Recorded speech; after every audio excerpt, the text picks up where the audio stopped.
Barraigh hawl a chairtin chun mi greim Animal Crossing. Gemma a haar hín go bad ri lín an glasach slúi.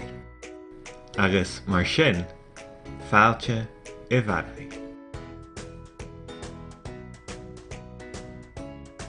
Ha imitach rud a surige teanú an Animal Crossing.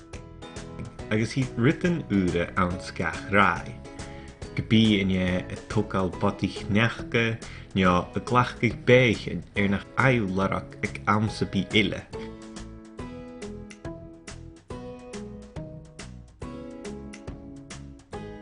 Gur mi grain cúteach gur spech nu ra, gun móran gani I jib.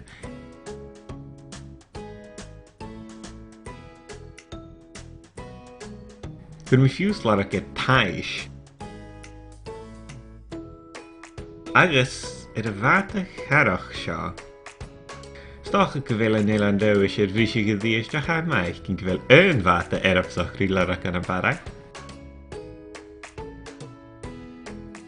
Is deir na míasan fata doracha an tearacha tín agus ámán san éitich úd.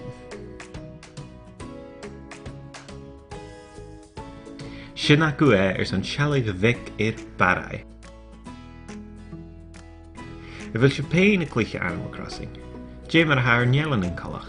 Na chlic se fis le comment go híseal agus cainigh like agus foscríb I dhéanamh cúteach. Cúmamh oribh a Cluiche.